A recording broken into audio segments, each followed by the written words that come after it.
نکاح چې کم دی دا د رسول الله مبارک سنت دی او نکاح عبادت دی. حالانکه د شریعت اسلامی قانون دا دی چې کله نارینا او که زنانا چې کله څنګه حد بلوغت ته ورسېدل نو بس بیا سره بیا دی له چې کم دن هغه نکاح پکار دی، دی له بیا نکاح پکار دی. که چېرته دا والدین نکاح وله نه کوي او د دغه کې وړو نه د دغه کې هلک او د جینۍ نه څه نه څه غلطي وشوه که نه نو په هغې کې ورسره د مور او پلار مستقل ګنهګار دی. رسول الله مبارک ارشاد فرمای النکاح من سنتی، دا نکاح زما سنت دی. فمن رغب عن سنتی فلیس منی، کم انسان چې زما د سنتو نه اعراض وکړه که نه دا سړی زما امتی نه دی.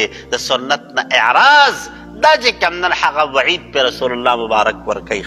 رسول الله مبارک ارشاد فرمایي وایي دا لس څیزونه دا د تمامو انبیاو سنت دی، د تمامو انبیاو سنت دی. په هغې کې یو نکاح دی، یو نکاح ده. پیغمبر علیه صلات وسلام ارشاد فرمایي وایي دوه څیزونه چې کم نن هغه په دنیا کې زما ډېر خوښ دي، دوه څیزونه په دنیا کې زما ډېر خوښ دي. یو په هغې کې خوشبو ده او دویم زنانه دي او زما د سترګو د یخوالې الله تعالی په منځ کې ایښودی دی.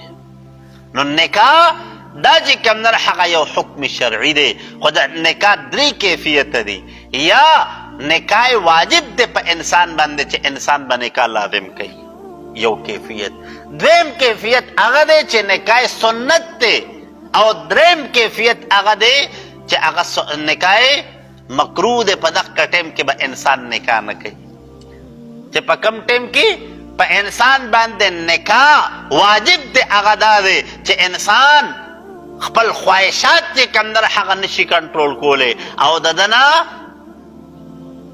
چې کم نه هغه د بدکارۍ هغه یقین پیدا شي. نو په دغه ټیم کې دله پکار دی چې دی څه وکړي نکاح دې وکړي. په ده باندې نکاح کول واجب دی، په ده باندې نکاح کول واجب دی. ٹھیک شوه. اکثر زمونږ خلق څه وایي؟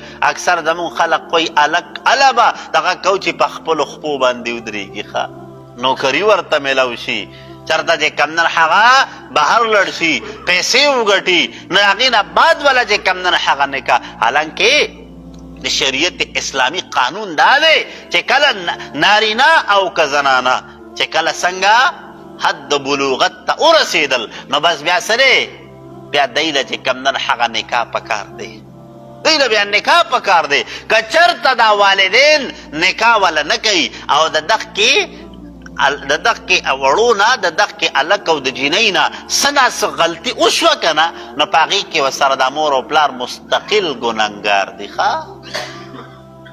مستقل ګنهګار دی. پوهېږئ؟ نو شریعت وایي چې څنګه حد بلوغت ته رسي بس دغسې چې کم نه هغه چتې وربانډه کوي. ځکه رستو مسلې بیا چې کم نه هغه ډېرې زیاتې ناکارئ، هغه مسلې چې کم نه هغه ډېرې ناکارئ. نو د هغې نه مخکې شریعت اسلامي وایي چې چتې یو طرف ته چې کم نه هغه بانډه کوي چې د ده دماغ او د ده سوچ چې کم نه هغه بس دغې طرف ته شي. صحیح شوه. دویم صورت د نکاح هغه دی چې په انسان باندې نکاح سره سنت دی.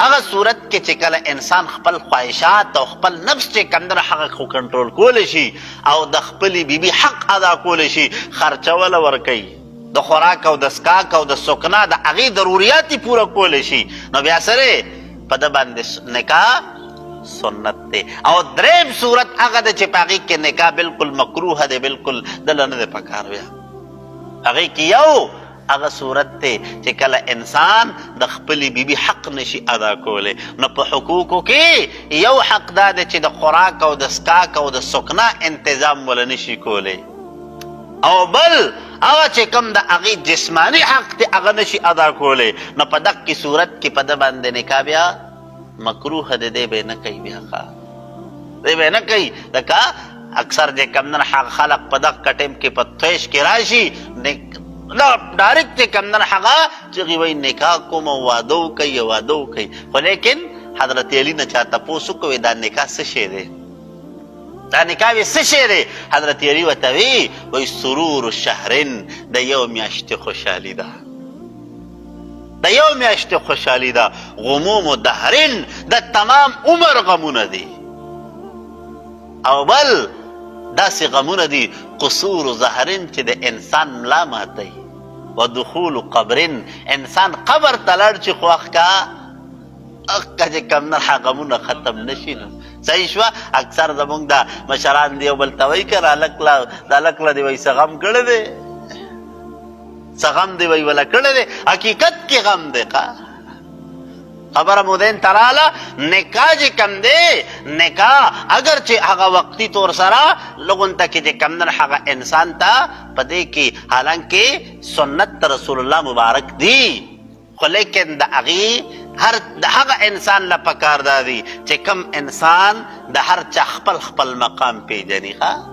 د مور خپل حق خپل ځای پیژني، د ښځې خپل حق پیژني، د ورور خپل حق پیژني، او د خور خپل حق پیژني، د پلار خپل حق پیژني. چې کله هغه خپل خپل ځای او خپل خپل حقوق په صحیح طریقې سره ادا کولی شي هغه دې کوي. دا نه چې بس هر څه چې کم نه هغسې هر څه هغه ټول فوکس چې کم نه هغه په دې ښځه باندې شي، مور او پلار هر څه بیا رستو شي.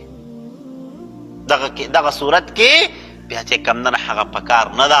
که چېرته نکاح وشي نو د تمامو حقوقو خیال به ساتل پکاري، د تمامو حقوقو خیال به ساتئ. بیا نو بهرحال د بیبي مریم چې کم نه هغه وایي ولم د عادت د دنیا دا ده چې نکاح کېږي. رسول الله مبارک ارشاد فرمایي چې ګورې زما د امت نوجوانانو، کم انسان چې په تاسو کې څه کوي چې دی هغه طاقت لري نو دی د نکاح وکړي.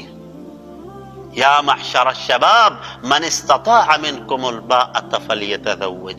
کم انسان چې هغه د جماع طاقت لري نو دغه انسان دی نکاح وکړي. ومن لم یستطع فعلیه الصوم. او کم چې طاقت نه لري نو بس روجي دي نیسي. بیا نو روجي دي نیسي. بیا نو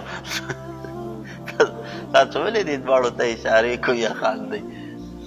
ښه جي. نو بهرحال سره نکاح چې کم دی دا د رسول الله مبارک سنت دی او نکاح عبادت دی.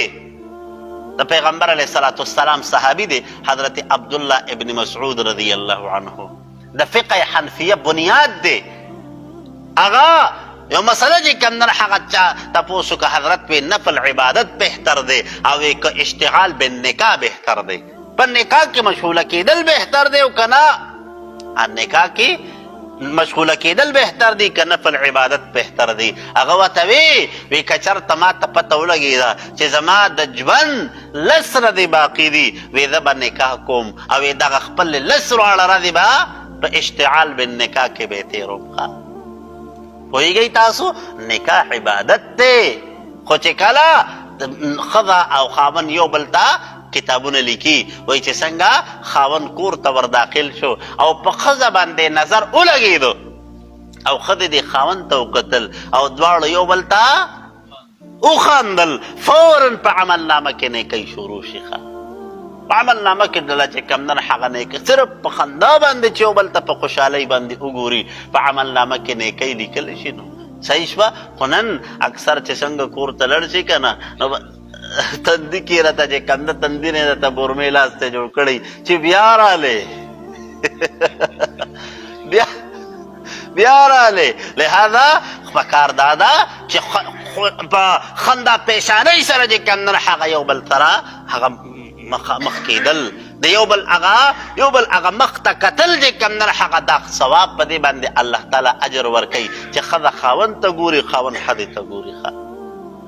خبره مو دین تراله. نو بهرحال نکاح چې کم دی که نه دا یو اهم عبادت دی او د رسول الله مبارک احادیث چې کم نه هغه په سونو احادیث په دې زمره کې موجود دی. او تر دې حده پورې رسول الله مبارک ارشاد فرمای النکاح من سنتی، دا نکاح زما سنت دی. فمن رغب عن سنتی فلیس منی. کم انسان چې زما د سنتو نه اعراض وکړي که نه دا سړی زما امتی نه دی. د سنت نه اعراض دا چې کم نه هغه وعید په رسول الله مبارک ورکوي. خبره مو دین تراله ښه جي.